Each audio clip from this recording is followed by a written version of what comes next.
Soji, we are going to start a new lecture today about criticism, and that is about tradition and individual talent by T.S. Eliot. इस हवाले से हम पहले भी lectures कर चुके हैं 2-3। तो आज हम बात करेंगे इसका जो रवायत और इनफरादी सलाहियत, इनफरादी तख्लीकी सलाहियत कि रवायत क्या है, और यहाँ पे रवायत से मुराद लिखने की रवायत है, वो जैसे अभी हम तफसील में पढ़ेंगे। और इंडिविजुअल टैलेंट से मुराद ये है कि उस रवायत के अंदर रहते हुए एक इंडिविजुअल, एक राइटर, एक पोएट किस तरीके से लिखता है। First of all we will go through introduction about this essay कि ये पब्लिश हुआ था सबसे पहले 1919 में एक मैगजीन में जिसका नाम था egoist, and again it was published in 1920 in sacred would. तो इसकी डेट ऑफ पब्लिकेशन इस ऐसे की ये है, ये एक मजमून की सूरत में टी.एस. इलियट ने लिखा है। अच्छा, इसके जो जनरल आइडियाज हैं, इसके जो introductory you can say that इसका प्रीफेस बनता है इस ऐसे का, वो ये बनता है कि ये एंटी लिबरलिज्म पर बेस करता है। टी.एस. इलियट चूंकि खुद एक एंटी लिबरल आदमी है, रवायत पसंद है, लेकिन तख्लीकी किस्म का रवायत पसंद है, ये नहीं करता कि ये बिल्कुल रवायत के साथ चिपका रहता है। और ये जो लिबरलिज्म मॉडर्निज्म में था, बहुत आम था टी.एस. इलियट के दौर में, ये उसके भी अगेंस्ट है, एंटी लिबरल है। फिर ये जो ऐसे है ट्रेडिशन एंड इंडिविजुअल टैलेंट, ये ओवरव्यू है ओवरऑल टी.एस. इलियट की क्रिटिकल अप्रोच क्या है। यानी कि इस ऐसे के अंदर आपको जो इसके आइडियाज मिलेंगे, आप उनको टी.एस. इलियट की पूरी तनकीदी लाइफ पर, जो उसने क्रिटिसिज्म लिखा है, उस पर आप इसे अप्लाई कर सकते हैं। इसके अंदर जितने भी उसने रूल्स वजह किए हैं, इसके अंदर उसने जो भी उसूल बताए हैं, जो भी उसने आउटस्कर्ट्स क्रिएट किए हैं अबाउट क्रिटिसिज्म, ये अनऑफिशियल मैनिफेस्टो कहा जाता है इलियट के क्रिटिसिज्म का, और पॉम्पुअसली डॉगमेटिक। अच्छा, डॉगमेटिक चूंकि खुद T S. Eliot believes in dogmas, तो ये डॉगमेटिक इंतहाई आप इसको कह सकते हैं कि रवायत की तरफ इसका रुझान है। क्रिश्चियनिटी की तरफ भी इसका रुझान था, जो इसकी राइटिंग्स में हमें जगह जगह मिलता है। एंटी लिबरल राइटिंग्स लिखता है, वेस्टलैंड उसकी एक बेहतरीन एग्जांपल है। Tradition of the poem with other poems. अब इसमें इसने बात क्या करनी है, किस ट्रेडिशन पे बात करनी है। अब डायरेक्ट हम ऐसे के इंट्रोडक्शन पर आ गए। ये बात करेगा कि एक नज्म का दूसरी नज्म से मुराद ये है कि एक वो पोएम जो अब एक राइटर लिख रहा है, और एक वो पोएम जो पहले लिखी गई है। अब दोनों का ट्रेडिशन क्या है, ठीक है। Personality and art. फिर इस ऐसे के अंदर वो इंडिविजुअल टैलेंट के अंदर जाके पर्सनैलिटी की बात करेगा और आर्ट की बात करेगा। अब इसके अंदर टी.एस. इलियट पोइट्री को चूंकि रस्किन ने जैसे कहा था एक आर्ट के तौर पे लेता है, तो इस ऐसे के अंदर भी उसने एक पर्सनैलिटी का, एक इंडिविजुअल टैलेंट में एक शख्स का जो लिखने वाला है, और आर्ट के हवाले से बात करेगा। Poet himself is a critic firstly, और इसमें सबसे पहली बात ही ये करता है कि एक जो राइटर होता है, एक पोएट होता है, वो खुद क्रिटिक होता है। वो कई तरह से क्रिटिक होता है।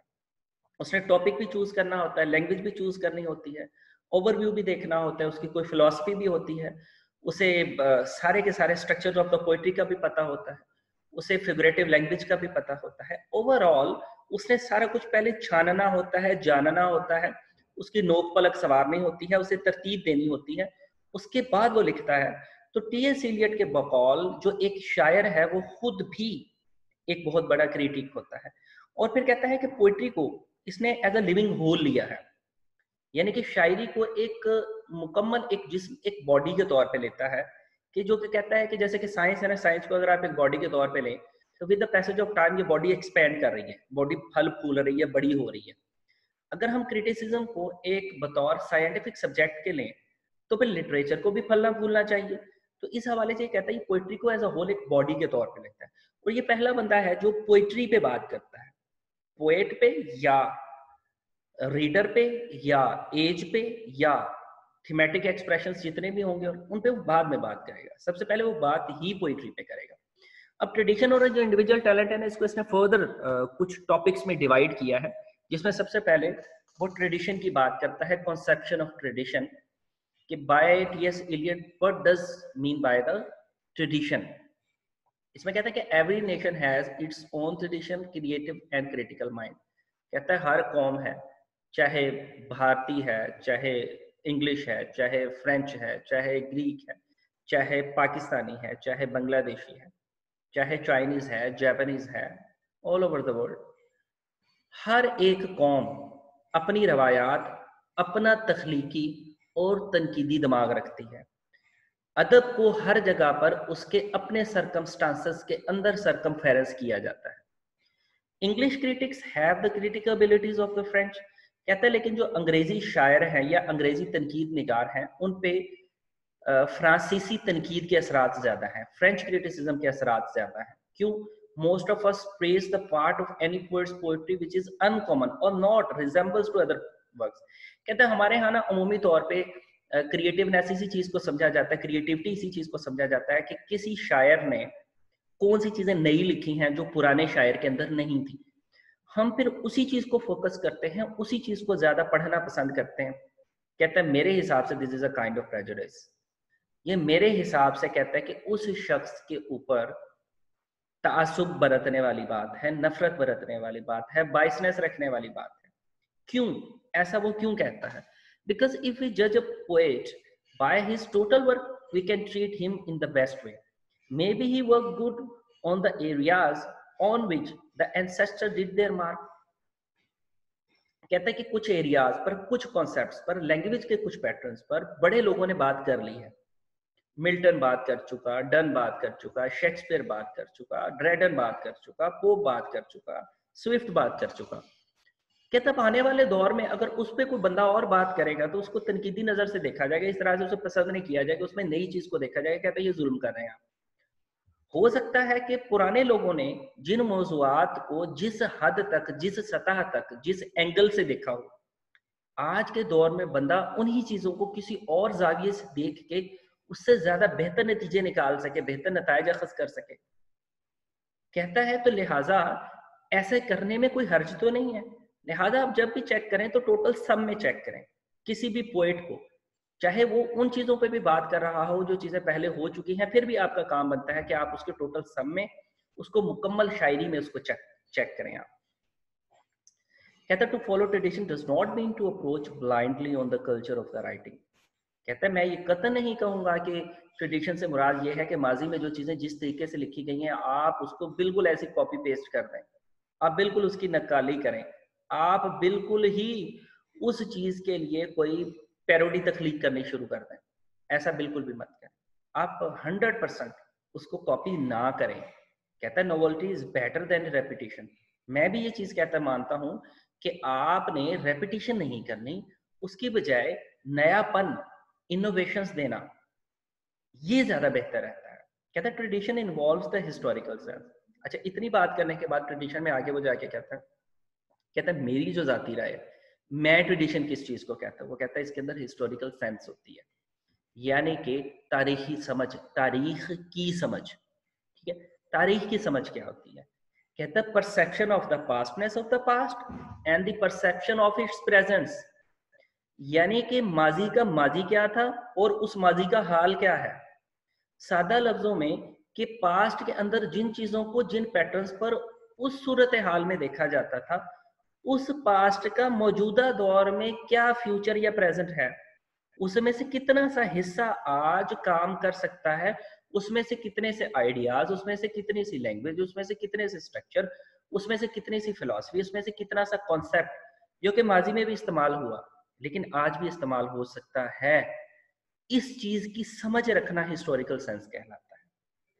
यानी पूरी की पूरी हिस्ट्री को उठा लेना, कॉपी करना नहीं, बल्कि माजी में से क्या आज के लिए जरूरी है, आज भी वर्क कर रहा है, आज के काम में फाउंडेशन दे रहा है, पास्ट की प्रेजेंस को भी समझ में रखना और उस पास्ट की पास्टनेस का भी इदराक करना, अंडरस्टैंडिंग लेना, समझ लेना, जो किसी भी शायर के लिए जरूरी है, इसको वो कहता है ये हिस्टोरिकल सेंस होती है। कहता poet of English poetry should write with his own generations but with the wholeness of a European literature from Homer.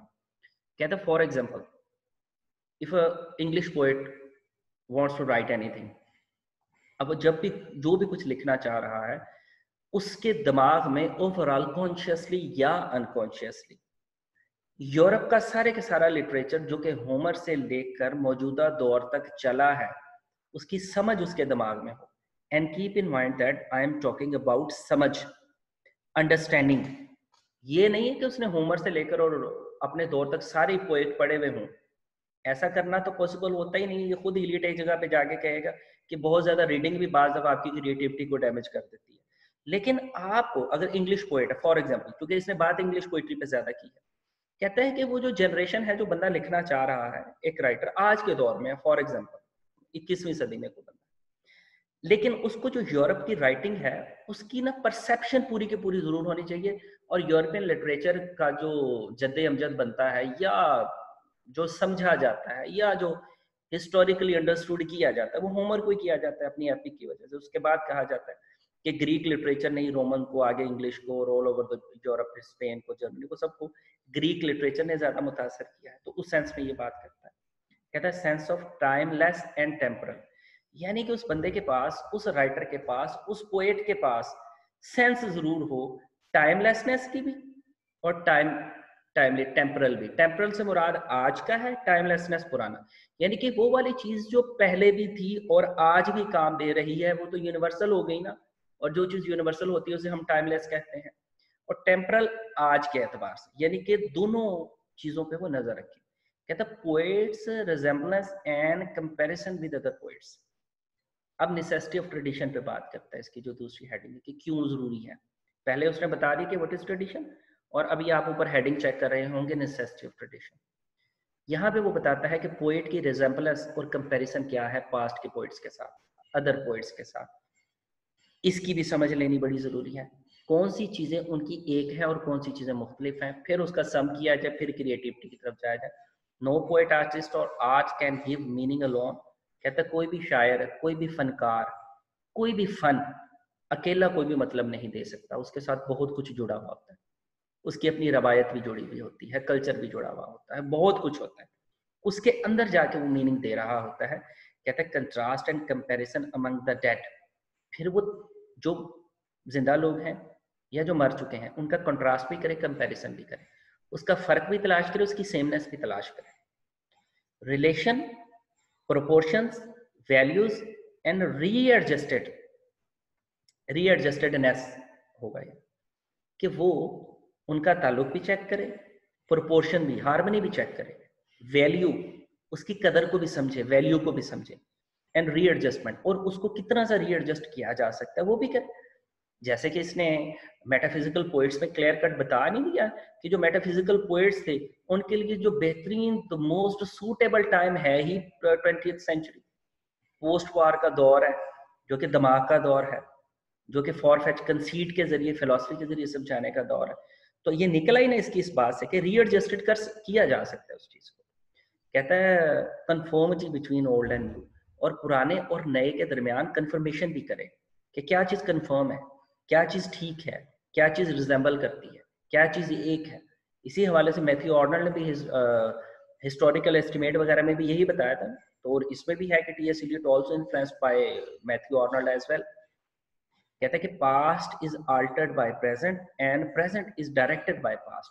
कहता है ये हिस्टोरिकल सेंस की ही एक समझ लें कि दूसरा प्रोस्पेक्टिव है ये।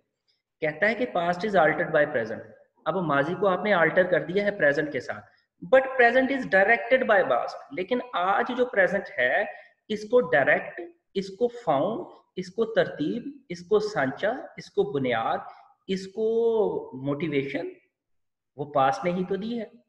कहते it is not a judgement of standard comparatively to the dead poets but a comparison measurement. कहते हैं आपने ये करार नहीं देना कि आज के पोएट और पास्ट के पोएट में बड़ा कौन है और छोटा कौन है। स्टैंडर्ड नहीं तय करना आपने कि किसका स्टैंडर्ड बड़ा है, किसका स्टैंडर्ड छोटा है। आपने तो उसकी तख्लीकी, उस क्रिएटिव एबिलिटी को चेक करना है ना, उस टॉपिक की इनोवेशन को देखना है, पास्ट की उस चीज को प्रेजेंट में एडजस्ट करना है।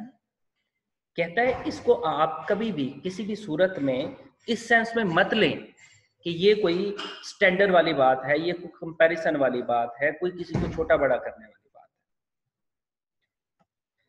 है। दिस इज ऑल अबाउट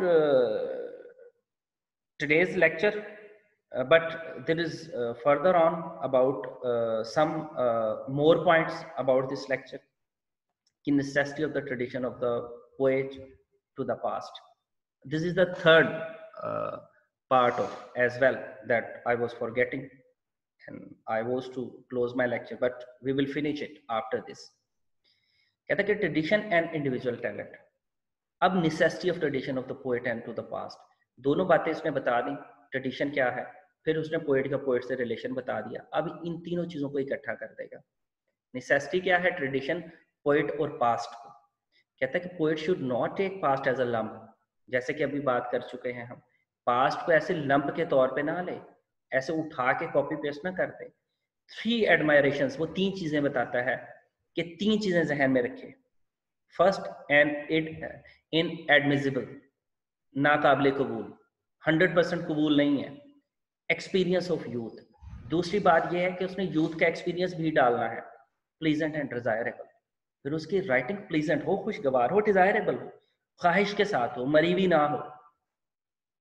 कहता है कि conscious present and awareness of the past, उससे मौजूदा सूरत हाल की कॉन्शियसनेस भी हो, समझ भी हो, अंडरस्टैंडिंग भी हो, और उसे पास्ट की भी समझ हो. दोनों चीजें उसके दिमाग में अलाइव हों. Much reading creates deadness in poetry, as I told you earlier. कहता बहुत ज्यादा बेशक ना पढ़े, समझ ले. कोई जरूरी नहीं है कि एक जो पोएट है उसने बहुत ज्यादा पढ़ा हो, because creativity natural thing, God gifted, but a little bit reading or reading is necessary for him or her, but not too much कि जिसकी वजह से उसकी अपनी क्रिएटिविटी ही डैमेज हो जाए. कहते for progress in poetry continual self sacrifice, extinction of personality. हाँ, एक चीज का ख्याल जरूर रखे कि एक जो बंदा है ना, जो प्रोग्रेस ऑफ पोइट्री, शायरी के लिए सेल्फ सेक्रीफाइस का ख्याल जरूर करे, क्योंकि ये पोइट्री को एक आर्ट के तौर पे लेता है. मजीद इंडिविजुअल टैलेंट में भी क्लियर हो जाएगा. एक्सटेंशन ऑफ पर्सनैलिटी, उसने पर्सनैलिटी की एक्सटेंशन कर देनी है, यानी कि उसने एक ऑब्जर्वर के तौर पे देना है. A mind who feels and a mind who creates. ये वाली बात भी इसमें इसी में करनी है कि the consciousness of the past is the continual surrender of a poet before himself for the more valuable. कहता है कि इससे कि आप सादा लफ्जों में अगर मैं बहुत ही सादा करके बताऊं तो इसका मतलब ये नहीं है कि आप हमें ऑटोबायोग्राफिकल एलिमेंट देना शुरू कर. It is not 100% like that कि सिर्फ ऑटोबायोग्राफिकल एलिमेंट कहता है, और भी बहुत कुछ है अपने आप को सरेंडर करने के अंदर. लेकिन सिर्फ ये कहता है कि अगर आपने पोइट्री की प्रोग्रेस करनी है ना, तो आपको अपनी जात बीच में से निकालनी पड़ेगी. You should work on the merits of the poetry, you should work on the merits of the tradition, you should work on the merits of the given era, given age, and the adjustment of the poetry in the given era. कहता है कि depersonalization is an approach of science. कहता है ये जो depersonalize करना होता है ना, ये साइंस है. साइंस में भी ऐसे ही होता है. साइंस में आप फॉर्मुलेट करते हैं चीजों को, फार्मूला एडजस्ट करते हैं, उसके अंदर आपकी पसंद के नतीजे नहीं निकलते, नेचुरल निकलते हैं. If you want to prove anything, क्या आपका दिल करता है कि पानी का फार्मूला H2O नहीं होना चाहिए था, करता रहे भाई दिल आपका. पानी का फार्मूला तो H2O ही है, और आपने इसको खुद तस्लीम करना है. इवन जिस बंदे ने पहली दफा ये बताया होगा ना कि पानी का फार्मूला H2O है, उसने भी अपना कुछ पर्सनल बीच में व्यू नहीं दिया ना, उसने बाद में व्यू बदला. वो खुद भी इसके सामने बेबस था जिसने इसको तख्लीक किया था. यानी तख्लीक तो उसने नहीं किया, तख्लीक करने वाला तो कोई और है, कोई और जात है जिसने तख्लीक किया है इसको, लेकिन वो डिस्कवर करने वाला तो था ना. अब डिस्कवर उसने किया है, लेकिन वो खुद भी इस फार्मूले के आगे बेबस है, अपनी मर्जी से नहीं चेंज कर सकता. कहते हैं इसी तरीके से depersonalisation is approach of science. जब आप लिटरेचर पे बात करते हैं, या एक पोएट जब करता है, ही मस्ट और she must go in a natural flow, तो वो अपने आप को डीपर्सनलाइज करेगा, तो एक वो साइंस की तरह काम कर रहा है. This is all about for today's lecture. Inshallah, we will discuss next time in the next lecture about the individual talent. कि individual talent क्या है, और individual talent और tradition दोनों कैसे मिलके काम